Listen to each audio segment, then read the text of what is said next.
여러분, 오늘 본문을 보십시오. 오늘 본문에도 사치하시는 하나님, 너무나 과한 사랑을 인생에게, 하나님의 자녀에게 주시는 그 하나님이 주인공 되십니다. 그 모습을 볼 수 있어요. 여러분, 우리가 읽은 7절에 보면 하나님이 사랑하셔서 보낸 예수님의 모습이 나오는데 거룩하고 진실하다 그랬어요. 거룩하고 진실하사. 여러분, 이때 거룩이란 단어는 죄와는 전혀 관계없다는 것을 일컫습니다. 또 진실하다라는 이 내용은 거짓말과는 전혀 상관없다, 그러한 내용을 담고 있는 것입니다. 그런데 왜 예수님께서 거룩하고 진실하사 당연한 말씀을 이렇게 강조하시면서 내 모습은 거룩하다, 내 모습은 진실하다 말씀하고 계시냐 하면 바로 그 앞에 있는 인생의 모습, 이 말씀을 듣고 있는 인생은 진실하지 못해요. 거룩하지 못해요. 그런 내용을 이야기하고 있는 것입니다. 즉, 아무리 7절에 나오는 빌라델피아 교회, 이 교회는 다른 교회와 다르게 오직 칭찬만 받은 교회입니다. 그럼에도 불구하고 이 교회의 성도는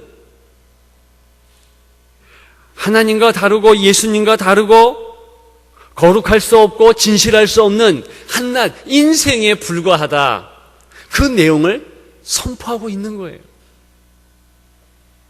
아무리 하나님 형상을 닮은 인생, 그것도 정말 하나님을 잘 믿는 빌라델피아라는 지역의 교회라 할지라도, 그 교회의 성도라 할지라도 그를 꼼꼼히 살펴보면 죄 안에서 살고 거짓말을 안 할 수 없는 존재라는 것을 지금 말하고 있는 거예요.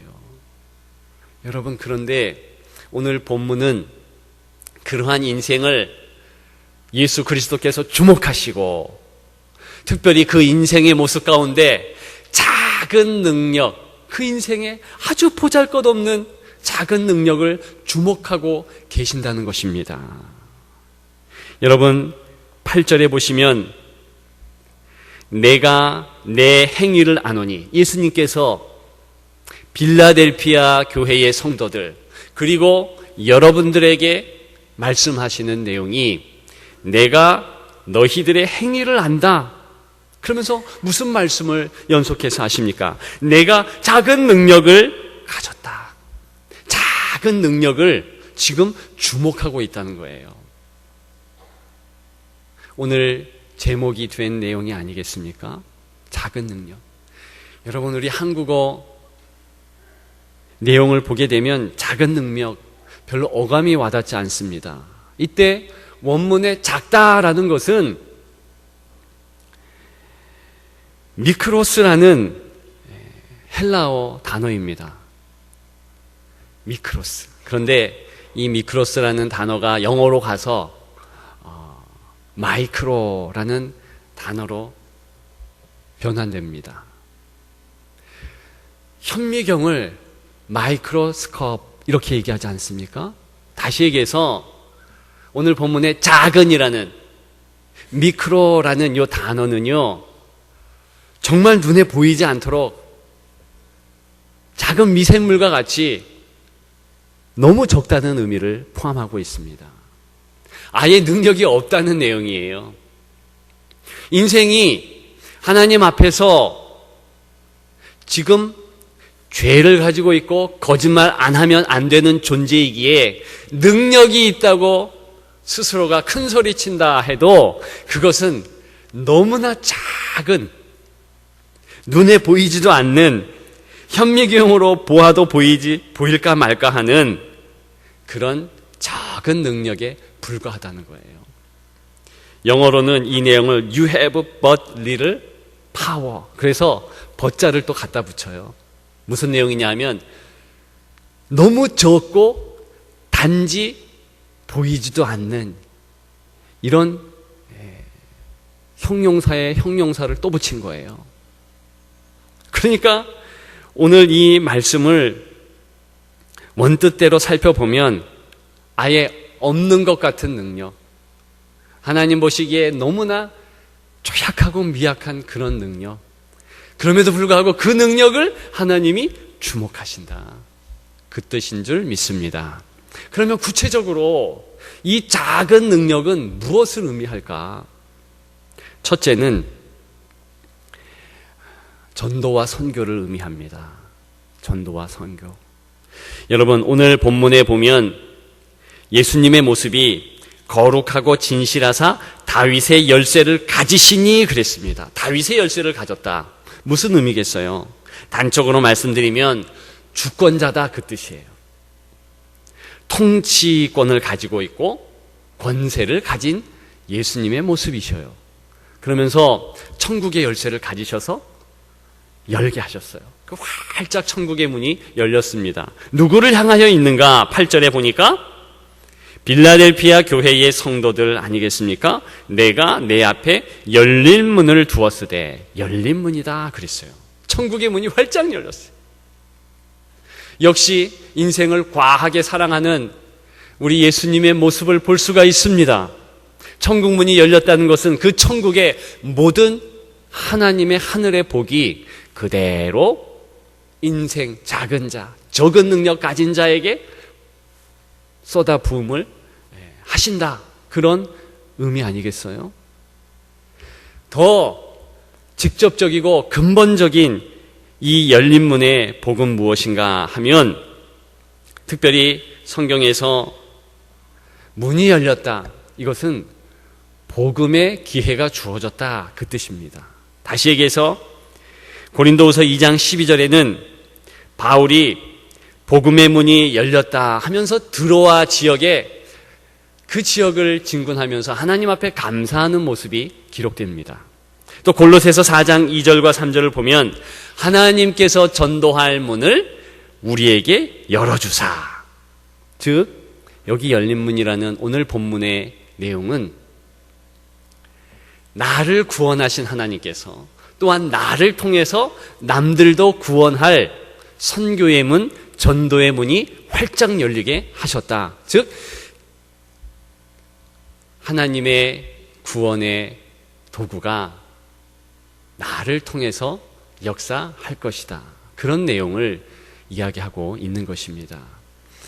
여러분, 실제로 빌라델피아라는 지역은 많은 사람들이 오고 가는 교통의 통상로였습니다. 서역과 또 이 동쪽의 중간쯤에 위치해서 교역이 활발하게 이루어지도록 하는 다리 역할을 한 것이 빌라델피아 지역이었어요. 그러니까 많은 사람이 오고 갔다는 얘기는 실제로 빌라델피아 교회 성도들이 복음의 기회를 얻어서 예수 그리스도 이름을 증거했다, 그런 내용을 담고 있는 거예요. 여러분, 그런데 솔직히 얘기해서 복음을 증거하는 일 아주 작은 것 아니겠어요? 성경에는 심지어 전도에 미련한 것으로 라고 얘기합니다. 전도는 예전이나 지금이나 무시당하는 행위예요. 오늘 본문에는 어떻게 8절에 얘기합니까? 내 행위를 아노니, 전도의 행위를 안다는 거예요. 작은 능력 가지고도, 즉 전도가 작다, 이런 내용도 담고 있는 것입니다. 여러분, 우리가 스스로 전도하고 선교하는 일을 무시할 수 있어요. 왜냐하면 한번 생각해 보십시오. 우리의 입술을 열어서 얼마나 많은 사람들에게 복음을 받아들이게 할 수 있겠습니까? 미련한 짓 아니겠어요? 오히려 다른 방법도 있을 것입니다. 그런데 중요한 것은 우리의 그러한 작은 전도함, 그 모습, 그 행동을 우리 하나님께서는 주목하고 계신다는 거예요. 그래서 실제로 빌라델피아 성도들은 마음을 다해서 입술을 벌려 오고 가는 이들에게 복음을 증거한 거예요. 예수 그리스도를 믿으시오. 길과 진리와 생명이 된 예수 그리스도를 믿으시오. 여러분, 그럴 때에 놀라운 역사가 빌라델피아를 비롯해서 소아시아 지역에 이루어졌다는 것입니다. 우리가 인도네시아, 태국, 영국 이런 곳에 선교하러 갔을 때 우리 눈에는 미약해 보이죠. 그러나 복음의 씨앗이 땅에 떨어지면 하나님의 놀라운 성령의 역사가 있는 것입니다. 예? 우리 교회가 이 지역에 왜 존재하겠습니까? 전도 때문에 그런 거예요. 하나님의 사랑은 우리의 작은 입술, 작은 행동, 이 빌라델피아 교인들처럼 작은 이 실천을 통해서 널리 퍼지게 되어 있습니다.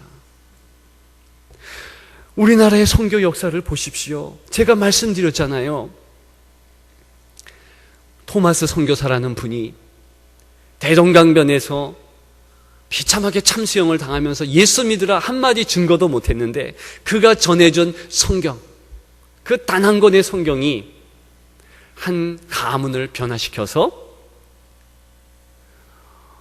엄청난 주의 종들이 그 가문에서 일어났고, 특별히 그 집은 교회로 바뀌었다. 우리 선교 역사에 있는 이야기입니다. 여러분, 우리가 작은 능력, 특별히 복음의 선교와 전도의 그런 작은 능력, 그러나 하나님께서 주목하시고 거기에 마음을 다할 때 그것이 교회 존재의 목적이고, 주님은 복음을 증거하러 오셨다, 그렇게 직접 말씀하셨듯이 머리된 주님께서 명령하셔서 그 명령에 순종해서 오늘도 나아가는 우리가 되기를 주님의 이름으로 축복합니다. 두 번째, 작은 능력, 구체적 어떤 모습일까요? 그것은 인내의 모습입니다. 인내. 여러분, 10절에 보면 나의 인내의 말씀을 지켰은즉 그래요. 인내를 지켰다. 11절에 보면 굳게 잡아, 이런 어구가 나오고 있습니다. 네가 가진 것을 굳게 잡아. 이때 굳게라는 단어는 인내함을 나타내는 거예요. 여러분, 이렇게 주위의 사람들, 성도들은 인내해야 됐습니다. 빌라델피아 교회도 인내해야 됐어요. 여러분들은 어떠십니까? 하나님께서 인내하라 이런 명령을 하셨는데 두려움이 있습니까? 끝까지 인내하고 끝까지 충성해야 되는데.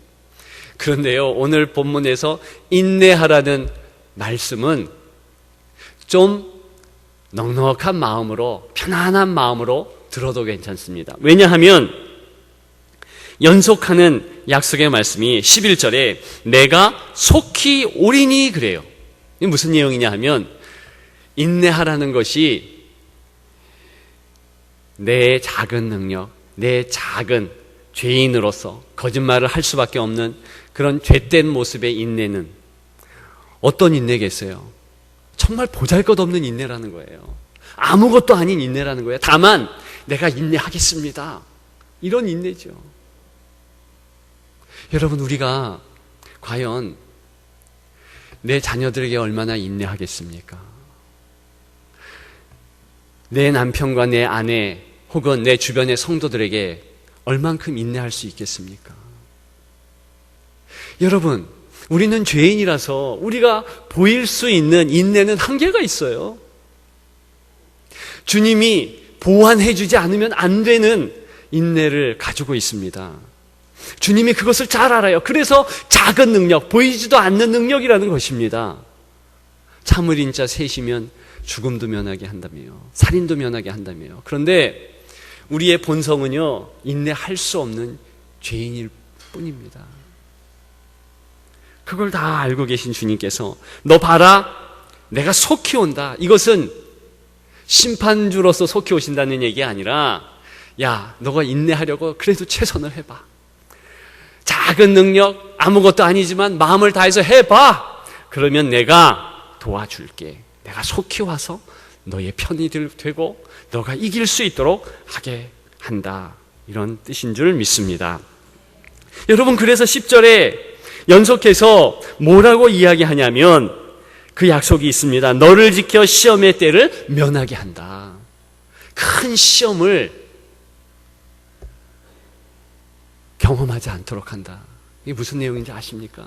우리가 할 수 있는 인내, 여러분, 우리 할 수 있는 인내, 그냥 내 자녀를 참아주고 또 내 남편과 아내를 참아주고 그리고 성도들을 참아주고 내 옆에 이웃을 참아주면 하나님께서 큰 시험 당하지 않게 하신다. 하나님께서 큰 것들, 10절에 나온 대로 장차 너를 지켜 시험의 때를 면하게 하리니, 이것보다 더 큰 은혜가 어디 있어요? 오늘 이 말씀처럼 우리 하나님께서 우리의 작은 능력에 주목하셔서 우리의 적은 인내를 보고 계시듯이 우리도 할 수 있는 거, 적은 인내, 그것에 더 노력하시는 여러분들 되시기를 주님의 이름으로 축복합니다. 마지막 세 번째로 오늘 적은 능력, 구체적인 모습은 무엇입니까? 사랑이에요, 사랑.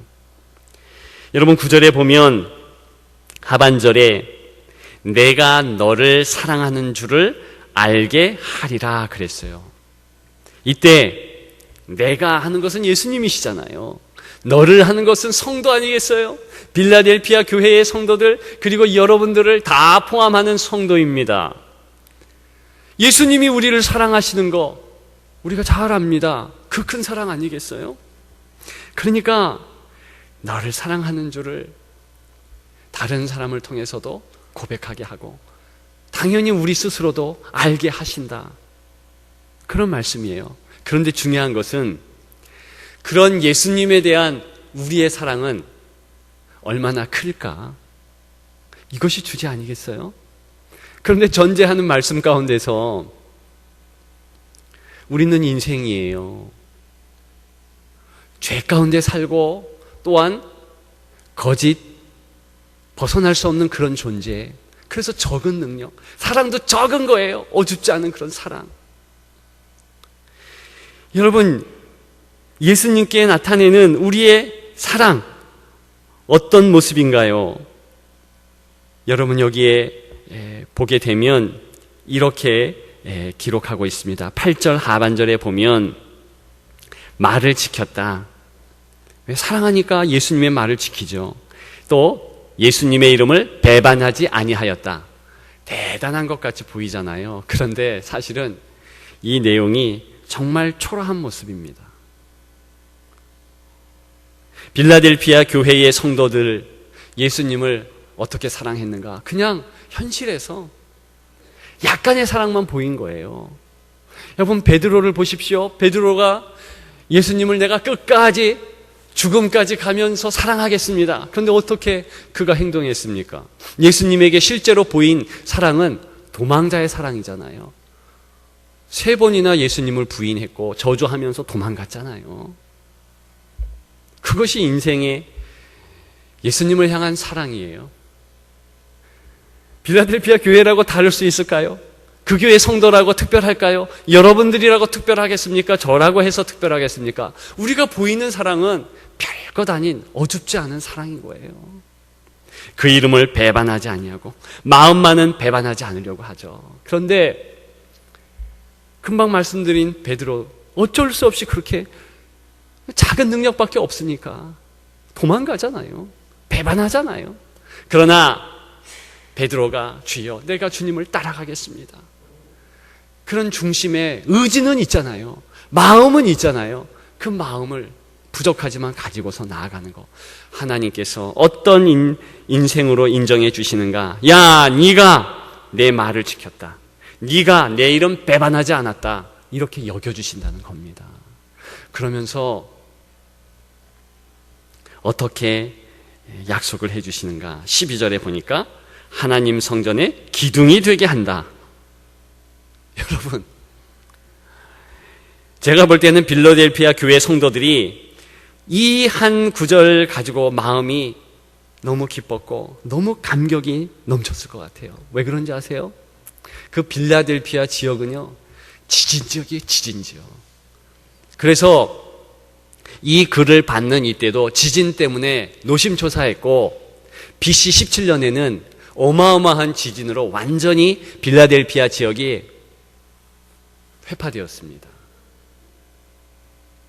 그러니까 아무리 튼튼한 기둥이라 할지라도 이러한 건물을 바칠 수가 없는 거예요. 그런 곳에 이 빌라델피아 성도들에게 뭐라고 얘기합니까? 너희는 내 기둥이야. 사랑도 없어요. 너무나 적은 능력을 가지고 있어요. 그렇게 지금 얘기하고 있는데 그들은 얼마나 감격하겠습니까? 그러면서 뭐라 그래요? 결코 다시 나가지 아니하리라. 여러분, 기둥이 흔들리면은요, 우린 뛰어나가야 되는 거예요. 얼마 전에 상주에서 지진이 났잖아요. 정말 지진이 흔들거리면서 기둥이 움직인다? 우리는 뛰쳐나가야 되는 거예요. 그런데 오늘 본문에 그런 지진 지역에 살고 있는 빌라델피아 교회 성도들에게 시청과 교제로서 네가 하나님의 기둥이다 그랬어요. 하나님 성전의 기둥이 되게 한다. 여러분, 이렇게 적은 능력, 적은 것 가지고 있는데도 하나님께서 주목하시면 끝난다. 그 말씀을 하는 줄 믿습니다. 여러분, 제가 보니까 믿지 못할 것이 자녀들의 사랑인 것 같아요. 우리 아이들이 어제만 하더라도 내 아빠를 사랑합니다, 정말 좋아합니다, 뭐 이렇게 했잖아요. 그런데 아침에 그 얘기하고 저녁에 대해서 약간 섭섭한 것이 있잖아요. 말을 안 들어. 쌩합니다. 지 입에 쥐어줄 때만 사랑이지. 자기에게 조금이라도 섭섭한 게 있으면 위아래로 훑어. 여러분, 저와 여러분들은 좀 어떠셔요? 하나님이 조금만 섭섭하게 하면 우리도 위아래로 훑는 거 아니에요? 이럴 수가 있냐고. 여러분, 그것이 우리의 한계, 그것이 우리의 사랑, 그것이 우리의 모든 능력이에요. 그럼에도 불구하고 하나님은 우리에게 말씀하시는 것이 너는 하나님 성전, 즉 하나님 집, 하나님 나라의 기둥이다. 네가 흔들리지 않도록 내가 중심 잡아줘. 그런 내용이 여러분 12절 하반절에 새 예루살렘의 이름과 나의 새 이름을 그 위에 기록하리라. 여러분, 기둥 안에, 기둥에 그 만든 자, 주인의 이름이 새겨지는 것입니다. 그래서 옛 구약에 보면 보아스와 야긴이라는 기둥이 있었잖아요. 성전 기둥 가운데. 그 새긴다니까요. 그런데 지금 우리라는, 나라는 이 하나님 나라의 든든한 기둥, 여러분들 보실 때는 조금 매가리가 없어 보이고, 여러분 보실 때는 조금 아파 보이고 그럴 수 있지만 제가 바로 하나님 나라의 든든한 기둥이에요. 이유가 있어요. 여기에 예수 그리스도, 그 이름이 새겨졌기 때문인 줄 믿습니다. 여러분, 그 이름이 여러분들에게 새겨져서 여러분들은 질래야 질 수 없고 흔들릴래야 흔들릴 수 없는 존재인 줄 믿습니다. 따라서 주님을 바라보고 앙망하며 승리하기를 주님의 이름으로 축복합니다. 여러분, 하나님의 사치는 인생의 가치예요. 기억하시고 나아가시는, 승리하시는 여러분들, 그리고 우리 교회가 되시기를 주님의 이름으로 축복합니다.